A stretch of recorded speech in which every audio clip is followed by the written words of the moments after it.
The targets of this group were the Premier of the Western Region, Ladoke Akintola, and the Deputy Premier of the same region, Chief Remi Fani Kayode, father to Femi Fani Kayode.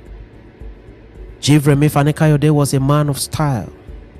He was highly respected across board, and in some circles people feared him. In fact, he was given the nickname Fani Power.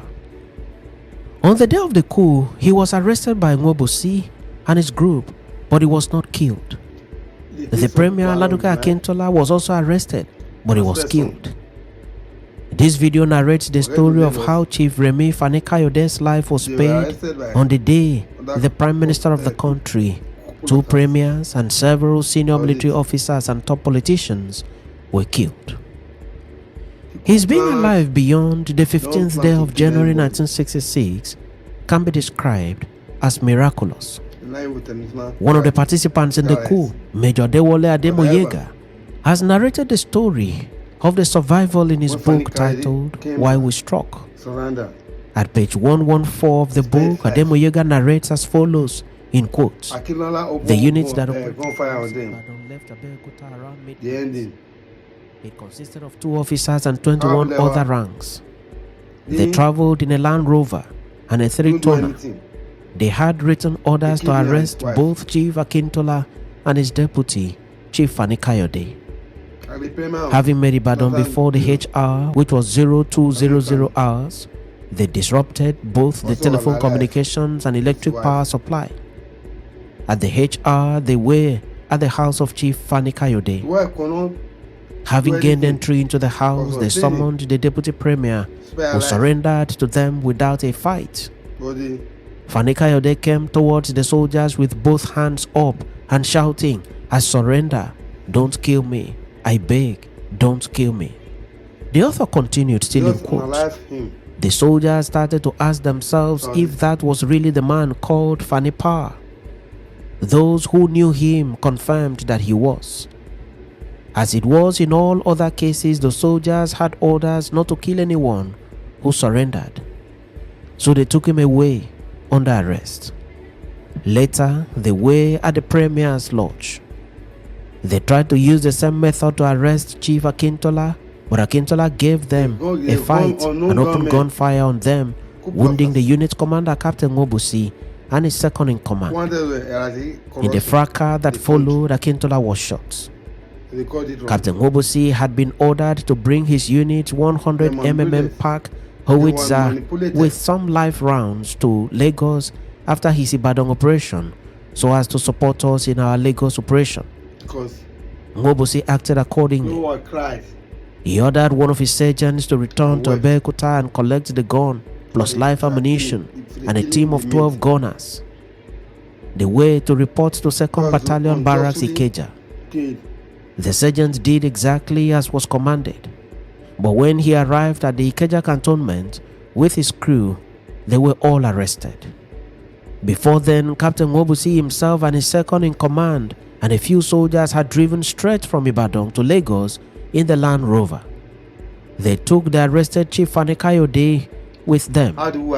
They made straight to the Federal Guards Officers' Mess Ikoyi, arriving there at about 7 o'clock in the morning. Unfortunately, they landed into the hands of Ironsi's troops and were all arrested. Later, their own captive, Chief Fani Kayode, was released by the reactionaries. End of quote. This is how the life of Chief Victor Babare Milokun Adetokunbo Fani Kayode, Queen's Counsel, Senior Advocate of Nigeria, Commander of the Niger, was saved from destruction. It was certainly his creator at work. It was divine providence.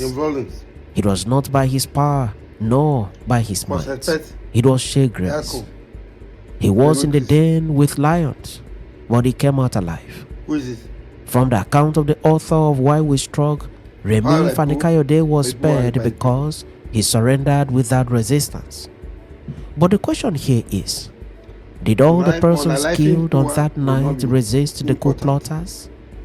A number of them did not, but they were killed. The 8-month-old pregnant wife of Brigadier Samuel Ademologun, for instance, did not put up any resistance in Kaduna when she was killed. In the book written by her daughter Sholakwe Ademologun with the title The Brigadier's Daughter, Ademologun's wife was even begging the soldiers on her knees when she was shot.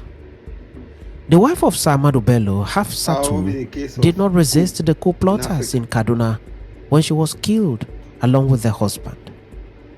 It can indeed be said that, other than his non-resistance approach, Fani Kayode was served by the divine. But it remains without debate that if he had made any attempt to bring out a pistol in self-defense, he would have been shot and killed by the soldiers who were armed to the teeth and ready for action.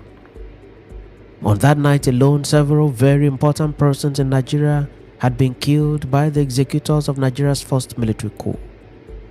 Prime Minister Tafawa Balewa was killed. Sir Ahmadu Bello, Premier of the North, was killed. His wife Hafsatu was also killed. His driver and personal secretary were also killed. The Premier of the West, Ladoke Akintola, was killed. Brigadier Samuel Ademologun was also killed. Lieutenant Colonel Ralph Shodeinde was also killed, and another military top brass, Bogo Lagema, was also killed. According to the coup planners and executors, the reason for killing them was to remove corrupt elements from the country and sanitize the country for good. For them, the persons penciled for elimination were the reason for Nigeria's inability to develop at the expected speed. Thus, eliminating them was for the coup planners the best thing that would happen to Nigeria. But the coup plotters were heavily criticized for taking such unconventional routes. Analysts have said that the killings of January 15, 1966 remains at the root of the perennial distrust that has existed among ethnic nationalities in Nigeria till this day. It was an unforgettable night. It was a night of blood. It was horrific. How Chief Remi Fani Kayode remained alive into the next day was itself a miracle for which Fani Kayode remained eternally grateful. Fani Kayode lived on till October 1995 when he passed on to the great beyond at the age of 74, having been born in 1921. Had he been killed in 1966, he would have died at the age of 45. Chief Remi Fani Kayode was from a prominent and well-educated Yoruba family. He was a father to the former Minister of Aviation, FFK. Chief Remi Fani Kayode was born on 22nd December 1921 in Chelsea, England. He died in Brighton, England on October 1995. At the time of his birth, his parents were in the United Kingdom. Remi's father was a London-trained lawyer who was called to the Middle Temple in 1922. Remi's grandfather, the Reverend Emmanuel Adedapo Kayode, was a respected Anglican priest who had earned his Master's of Arts degree way back in 1885. On his part, Remi attended the University of Cambridge where he studied law. In 1945, he was called to the English bar at the Middle Temple. He practiced law with distinction, and in 1960, he was made a Queen's Counsel. In 1977, he was made a Senior Advocate of Nigeria, becoming the third SAN in Nigeria. Back home in Nigeria, he combined law practice with politics.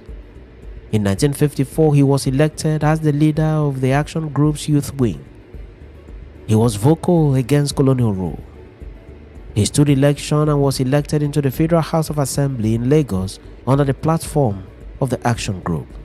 There, he made useful contributions on topical issues affecting Nigeria.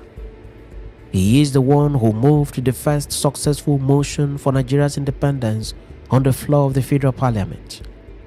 He added in his motion that Nigeria should have its independence not later than 1st April 1960. The motion was later amended on the application of Tafawa Balewa, who was also a member of Parliament. He suggested that the date should be shifted from 1st April 1960 to 1st October 1960. Nigeria indeed gained independence on 1st October 1960 and Chief Remi Fani Kayode is credited as the progenitor of the motion that successfully led to Nigeria's independence after more than 100 years of British dominance in Nigeria. The memory of Chief Remi Fani Kayode shall remain green in the history books of Nigeria and of Africa for many years to come, and his survival in the hands of the executors of Nigeria's first military coup.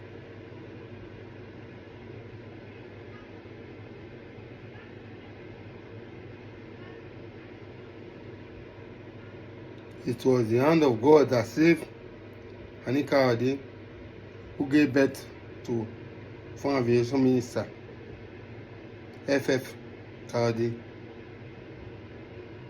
his son. So, thank God for his life and blessings. So, we're going to consider what we think about this coup.